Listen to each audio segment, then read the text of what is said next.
Mesdames, Messieurs, bonsoir et bonne fête à toutes les femmes du Bénin en particulier et en général à toutes les femmes du monde entier.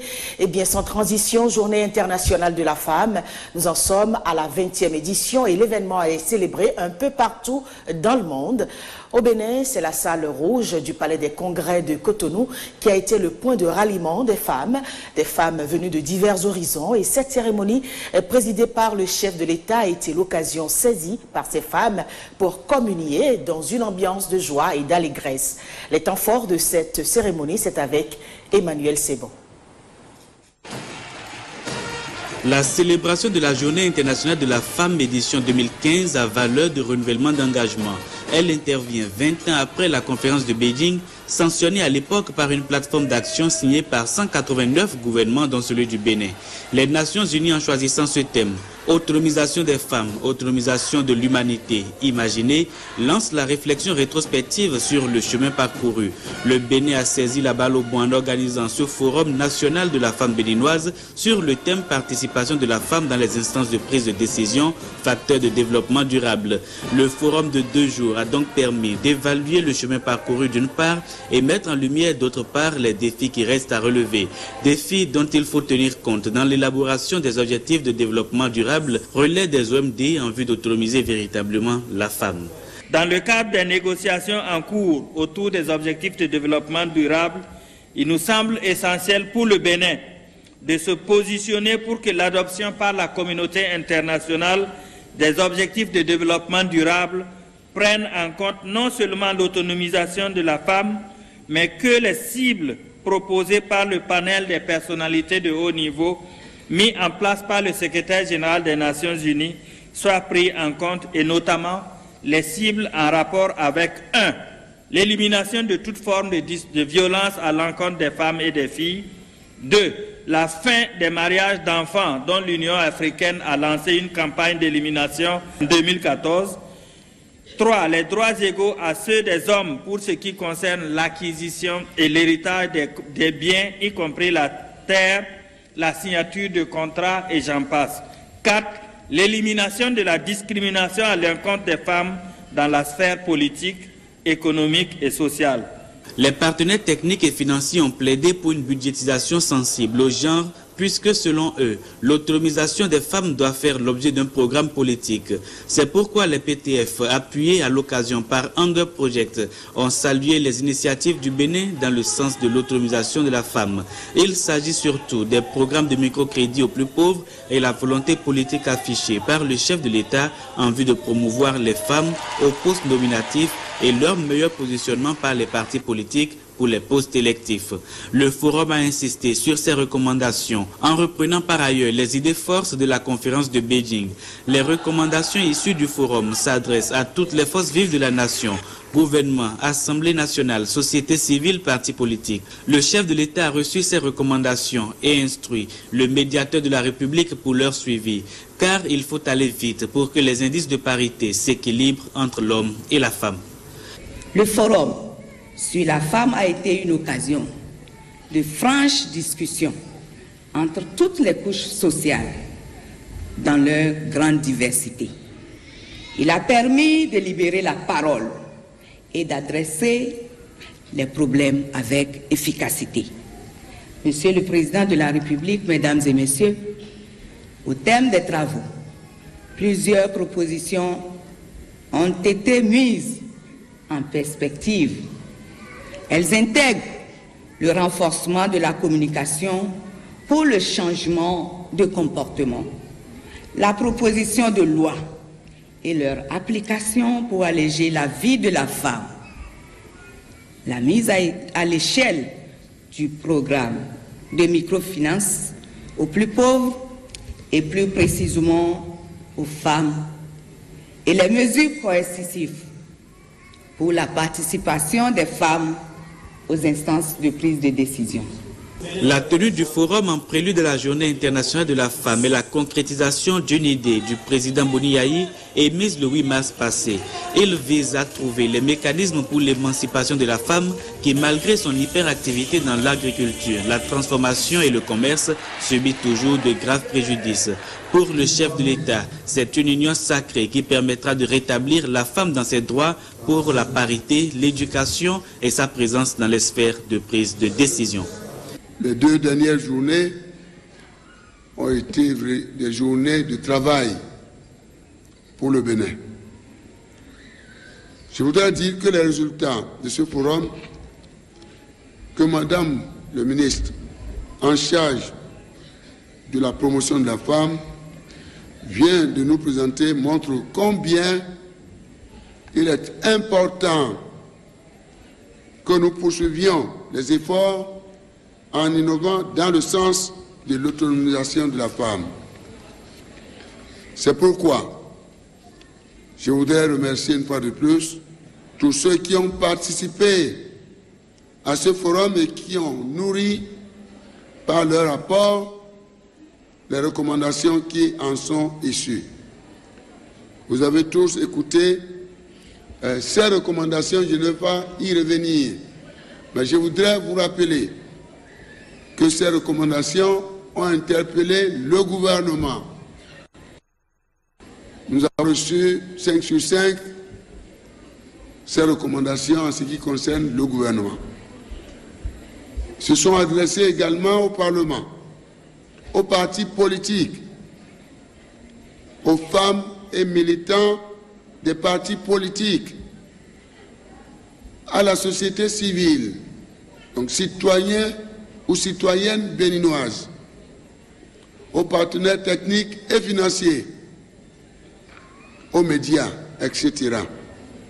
Mes chers compatriotes, il me reste maintenant, devant nos partenaires, et en votre nom, vous dire que je réaffirme mon engagement, mon leadership à mettre en œuvre toutes les recommandations issues de ces assises, non seulement celles qui relèvent de la compétence du gouvernement, mais encore travailler pour que celles qui relèvent des autres institutions, des autres partenaires, soient accomplies. Donc, pour nous, le rôle de leadership est mis en relief. Nous ferons tout pour que ces journées, c'est-à-dire durant le forum, cette journée ne soient pas des journées perdues. Vous êtes venus pour nous entendre, pour fêter avec le monde entier, pour que ça change. Et ça doit changer. Et ça peut changer, et ça changera. Je lance donc un appel pressant à la nation tout entière pour que la détermination, l'engagement et sa disponibilité pour la mise en œuvre des actions recommandées tout au long de ce forum. Les actions recommandées seront appliquées sans aucune faille, je vous le promets, en votre faveur. À toutes les femmes béninoises, je souhaite une joyeuse commémoration de la Journée internationale de la femme, édition 2015, et une bonne fête. Aux hommes, je demande d'accompagner, pour le bonheur de tous, l'autonomisation de la femme béninoise et de la citoyenne de ce monde. Un jour. Au terme du forum, on peut retenir que les femmes ont entretenu et réactivé la flamme de l'espoir. C'est finalement l'hymne du forum, repris en chœur par toutes les femmes dans cette salle rouge du Palais des Congrès, remplie et soutenue par le président de la République. Pour son engagement aux côtés de la femme, elle a choisi cette occasion pour faire une surprise au chef de l'État. Les femmes l'ont fait sous nom Bouko Douari, dans ce pain tissé, couleur verte, symbole de l'espoir. L'espoir qu'avec le président Boni-Yayi, la vie de la femme sera améliorée et son statut dans la société rehaussé, de sorte à mériter le respect de la République. Et vous pourrez suivre dans le programme de ce soir l'intervention du président Boni-Yayi à l'ouverture du forum sur la femme béninoise. C'était vendredi dernier. Avec l'adoption du Code des personnes et de la famille en 2004, le Bénin a établi des normes juridiques en matière de succession pour la veuve. Cette loi, qui vient corriger une injustice longtemps faite à la femme, est considérée comme une réelle évolution. 10 ans après l'adoption de ce code, la télévision nationale s'intéresse à la jouissance du droit à l'héritage par la veuve. Ce droit est-il effectif? Eh bien, Ibrahim Lawani a posé la question à maître Véronique Akankossi Deguenon, présidente de la Chambre nationale des notaires du Bénin. Avant le code, la femme n'avait aucun droit. Aucun droit successoral. Avec le code, dont nous saluons l'avènement et dont nous avons célébré les 10 ans il y a à peine un mois, c'est totalement l'inverse, totalement le contraire, en ce sens que aujourd'hui, la femme béninoise, comme le mari d'ailleurs, l'époux qui perd son conjoint, a des droits, et des droits tranchés, affirmés. Et ce droit de pleine propriété porte sur le quart de l'ensemble des biens laissés par l'époux défunt. Alors, pour synthétiser, lorsque une personne meurt, en priorité viennent à sa succession ses enfants, avec son conjoint. S'il n'a pas d'enfants, son père, sa mère, ses frères et sœurs viennent à sa succession dans les proportions déterminées par la loi. En concours toujours avec le conjoint survivant, qui cette fois-ci n'a plus droit à la moitié, au quart, mais c'est plutôt la moitié. Ça part grossi, en concours avec les pères et mères du défunt. Et lorsque le défunt ne laisse ni père, ni mère, ni frère, ni sœur, et que ce sont simplement des collatéraux, alors le conjoint a droit à toute la succession. Mais depuis 2004, où il est interdit de prendre 2 épouses, si vous avez 2 épouses aujourd'hui, on ne donnera votre succession qu'à celle avec qui vous avez fait le mariage. Comment apprécier, 10 ans après, l'application de ce code? Sur ce plan, il y a eu beaucoup d'avancées. Il y a eu beaucoup d'avancées, en ce sens que les femmes ont davantage compris l'intérêt qu'il y a pour elles à ne pas s'engager dans des liens sans prendre la précaution de formaliser tel que le veut le législateur. Ensuite, lorsque se produisent des situations du genre à leur ouvrir des droits successoraux, elles n'hésitent pas à venir poser leurs problèmes. Alors que par le passé, elles n'avaient que leurs yeux pour pleurer. Elles subissaient simplement le beau-frère, la belle-sœur qui vient pour dire « Madame, dehors, maintenant ceux qui vont nous réunir, le mari il est parti, il n'est plus là, alors sortez avec vos enfants et puis nous prenons la maison, nous prenons la voiture, nous prenons tout. » Que d'hommes viennent faire des testaments, ignorant complètement, royalement, leur conjoint survivant. Les arrêtent net. Vous ne pouvez pas faire comme ça, sinon votre testament sera cassé par le juge. Et donc déjà, à ce niveau, beaucoup d'hommes se conforment parce qu'ils ignoraient cette réalité. La célébration de la Journée internationale de la femme revêt un écho tout particulier au centre de formation Bécon de Toba. Avant que cette journée ne soit considérée comme des moments de réjouissance, il faut que certains préalables soient respectés, ont indiqué les étudiantes de ce centre de formation en langue nationale. Elles donnent ici leurs avis sur la célébration de la Journée internationale de la femme. C'est au micro de Henri Fatina.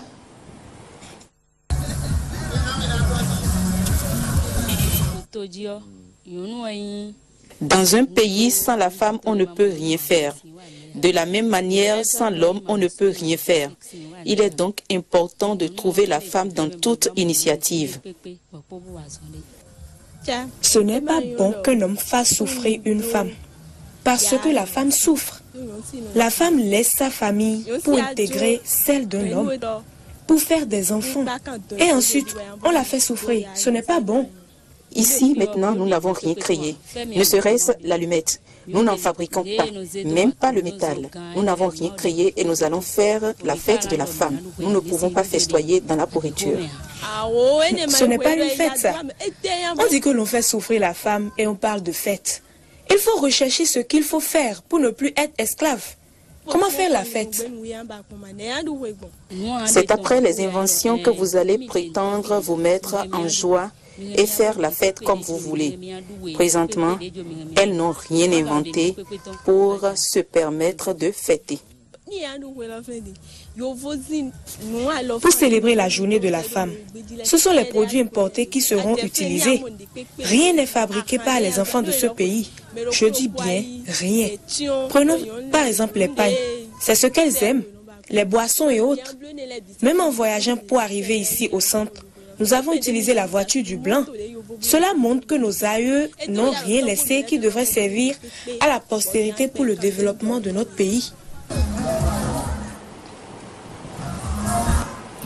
Eh bien, l'amicale des femmes agents de la SPEE a quand même célébré par anticipation la Journée internationale de la femme. Les membres de cette amicale ont organisé à cette fin une série d'activités pour exprimer leur engagement à améliorer la condition des femmes au sein de la SPEE. Olivier Sougoué, Awa Chérif pour le compte-rendu. À la Société béninoise d'énergie électrique, les femmes ont prévu plusieurs activités pour marquer le 8 mars. Tout d'abord, elles ont remué les méninges sur la participation et la responsabilité de la femme, agent de la SBEE, dans le processus de prise de décision. Secondo, une mise en condition physique. Et jamais 203, elles étaient au premier rang à la descente des couleurs ce vendredi soir. Et sur le thème de réflexion, la présidente de l'amicale livre son opinion. Une femme doit se comporter comme l'eau. Vous savez, quand l'eau coule, elle circule, elle s'adapte, elle avance, mais elle n'oublie jamais son objectif. Être responsable, ce n'est pas prendre le monde sur la tête. On ne peut pas régler tous les problèmes à la fois. Mais lorsque vous êtes une femme responsable, quand un problème se pose à vous, vous trouvez en vous les moyens pour le régler et vous continuez. Ne cherchez pas à régler tous les problèmes à la fois. Ces femmes constituent, à en croire le directeur général, un vivier sur lequel la société peut compter pour plus de performances. J'aime la femme de la SBDC parce qu'elles sont plus sereines. Elles travaillent, elles sont plus conscientes que certains hommes à la SBDC. Ce n'est pas uniquement le cas de nos caisses et de nos guichets. Une femme n'a jamais de manquant. Moi, je suis vraiment content. Vous savez, depuis que j'ai été nommé, j'étais DG pas intérim pour former mon équipe. C'était par appel à candidature. Parmi les directions centrales, elles étaient 2 à postuler. Elles ont battu tous les hommes qui ont postulé avec elles. Elles ont été excellentes. Je les ai nommées. Ces femmes saluent les responsables de la structure pour leur soutien à la jeune féminine qui, du reste, fait 30% du personnel. De feu qui constituent une référence de par leur combativité et leurs expériences célèbrent la journée du 8 mars. À leur manière, eh bien, ces femmes se sont adressées à plusieurs centaines de jeunes filles, des étudiantes, et l'objectif est de partager leurs expériences afin de les préparer à affronter la vie active. Leur rencontre a eu lieu à l'INE de Cotonou. Reportage Loukiat Dangouzato. Oser, oser et oser encore. Oser ne veut pas dire se rebeller. Ce message s'adresse à 350 filles venues de cette université. Les femmes de feu en action, femmes battantes et combattantes, généreuses et solidaires sur les bords. Elles partagent leurs expériences, donnent des conseils et encouragent les plus jeunes. On veut que demain, la compétence soit là. et que nous ayons des femmes suffisamment compétentes pour compétir. Parce que ça ne sert à rien. Moi, je le dis souvent, ça ne sert à rien qu'on nous mette à des positions qu'on ne mérite pas. Nous n'avons pas les compétences et nous réclamons une place. On nous met à cette place, ça ne fera que ternir notre image parce que nous allons afficher plein d'incompétences. On est aujourd'hui en train d'informer la relève parce qu'on pense que le problème, c'est l'éducation à la base. C'est maintenant qu'il faut mouler les choses, qu'il faut remodeler les choses pour leur permettre de dire demain, nous sommes compétents, nous sommes valables, mais nous sommes pleinement valables pour compétir, pour affronter et pour mériter les postes qu'on va nous donner. L'auditoire de cette rencontre, 350 étudiantes, une pépinière de compétences qui visiblement a reçu et approuvé les enseignements de leurs aînés. Elles nous ont moralisé, elles nous ont donné des conseils, elles nous ont appris comment faire pour aller de l'avant. Je pense qu'on doit vraiment se caser sur ça pour se dire que nous femmes ne sommes pas inférieures, mais que nous avons de la valeur, nous avons des choses à donner que beaucoup ignorent peut-être. On ne doit pas se minimiser. Et quand on parle de l'autonomisation de la femme, on voit déjà que la femme est là pour dominer, alors que ce n'est pas ça. Quand je vois les grandes personnalités qui parlent, quand je vois de grandes femmes qui disent que il y a 10 ans, il y a 15 ans, je n'étais pas comme ça, moi, ça me booste, ça m'amène à beaucoup plus travailler, à être compétente et à ne pas accepter la facilité. Les femmes de feu sont les lauréates des trophées Femmes de feu qui distinguent des femmes valeureuses dans diverses catégories. Cette initiative est à sa 3e édition. La 4e aura lieu le 28 mars prochain. Encore des moments festifs, mais cette fois-ci avec la communauté ghanéenne au Bénin, et qui n'est pas restée en marge des festivités marquant le 58e anniversaire de l'indépendance de cet État. C'était à la faveur d'un dîner qui a réuni le corps diplomatique autour de l'ambassadeur novice Aïbadou. Ce 58e anniversaire de son accession à la souveraineté nationale, la communauté ghanéenne résidente au Bénin l'a marqué d'un cachet spécial. Exécution des hymnes nationaux du Bénin et du Ghana, coupure de gâteaux et animations culturelles.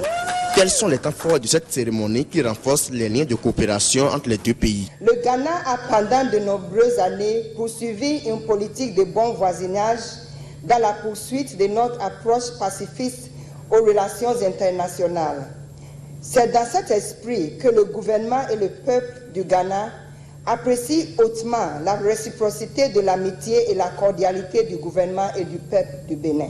Le Ghana et le Bénin sont liés par un destin commun, comme l'a si bien dit son Excellence Dr Thomas Boni Yayi, président de la République du Bénin, et je cite, « Le Ghana et le Bénin, une même nation, un seul peuple ». Fin de citation. Pour le ministre béninois des Affaires étrangères, c'est une nécessité pour le Bénin d'accompagner ce pays frère à économie intermédiaire. Je me réjouis, au nom du président de la République du Bénin, de vous dire, à vous, Madame l'ambassadeur, nos vives et chaleureuses félicitations à l'occasion du 58e anniversaire de votre indépendance. Le Bénin reste et restera toujours un fidèle ami du peuple ghanéen. Le Bénin travaillera la main dans la main avec le peuple ghanéen et que les chantiers que nous avons ouverts en matière de coopération, nous devons travailler à les rendre beaucoup plus effectifs. Et Madame l'ambassadeur, je sais que vous êtes engagée avec nous. Alors, comment se portent les actions de lutte contre la pauvreté de l'ONG internationale Hunger Project chez nous au Bénin? Cette question fonde la visite de la présidente mondiale de l'ONG à l'épicentre de Wawata, c'est dans la commune de Zé. Une équipe de la télévision nationale l'a suivie, équipe dirigée par Clotaire Awikou.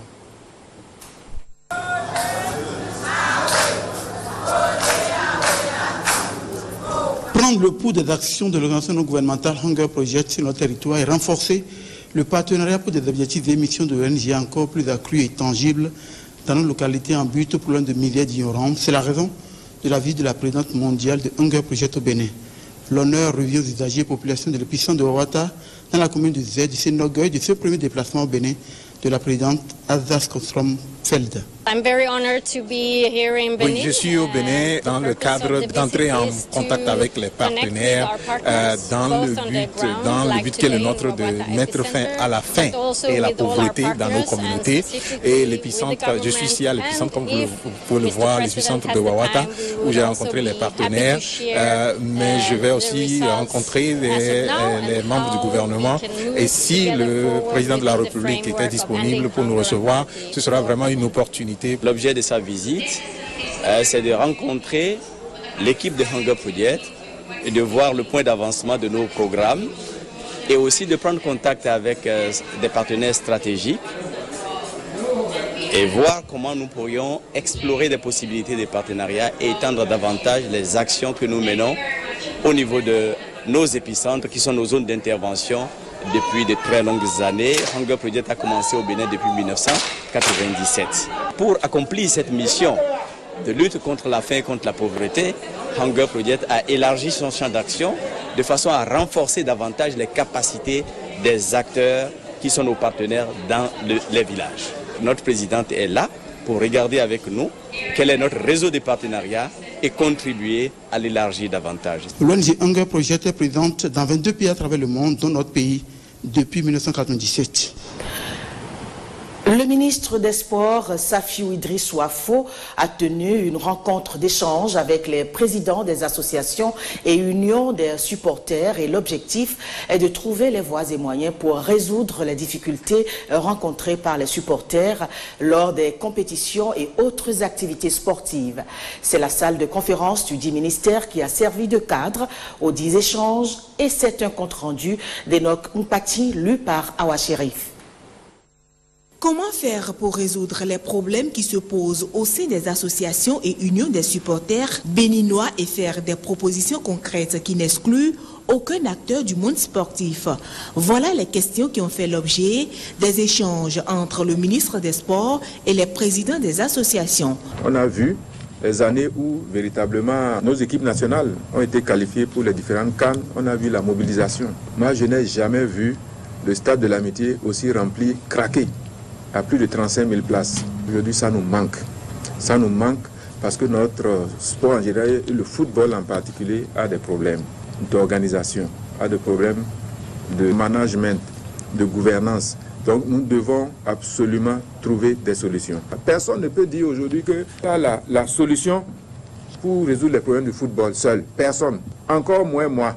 Je suis obligé de le dire. Mais quitte aux uns et aux autres, de me dire comment nous allons faire pour nous asseoir. De toutes les façons, aujourd'hui, on n'a pas le choix. Il faut qu'on se mette ensemble derrière nos équipes nationales. Après de longues discussions entre ces différents acteurs, des suggestions ont été portées à la connaissance de l'autorité. Le souci de la première autorité, c'est-à-dire le ministre en charge du sport, c'est de comment faire pour susciter encore l'engouement au niveau des supporters, trouver les solutions qu'il faut afin que notre football puisse décoller. On a échangé et on a fait des propositions concrètes. Les documents lui ont été déposés et d'ici là, il aura une synthèse. Là, nous allons repartir sur de nouvelles bases. Le but principal pour monsieur le ministre, c'est de tout faire pour que la crise qui secoue la Fédération béninoise de football et en l'occurrence les supporters qu'on ne voit plus au stade pour donner un engouement derrière les écuries de Bénin, que ça renaisse. C'est pourquoi le ministre nous a invités ce matin pour qu'ensemble nous puissions mettre les petits pas dans les grands pour trouver une solution à ces problèmes-là. Je pense qu'avec tous les documents, toutes les propositions que nous avons faites au ministre et qui nous a promis transmettre ce document en conseil des ministres pour qu'ensemble nous puissions trouver des solutions, je pense qu'on pourra repartir sur de nouvelles bases et nous les supporters, vous nous verrez prochainement derrière les écureuils remplir le stade et crier pour que les écureuils arrivent à la victoire. Le ministre Safiou Afo est donc décidé à réunir tous les acteurs du monde sportif autour d'un même idéal, car pour lui, ce sont les petites divisions et querelles qui minent le football béninois. La suite du programme sur la télévision nationale à 20h30, le point de la cérémonie de l'inauguration du parc d'attraction de Porto-Novo par le chef de l'État. Aux environs de 21h, le débat dossier du dimanche sur la participation des femmes aux instances de prise de décision l'intervention du chef de l'État au forum sur la femme béninoise. Le journal de la nuit est prévu pour 23h30 et vous pouvez retrouver cette édition sur le site de l'ORTB, www.ortb.bj. Merci de nous avoir suivis. À 23h30 donc, ce sera Amandine Niambosso.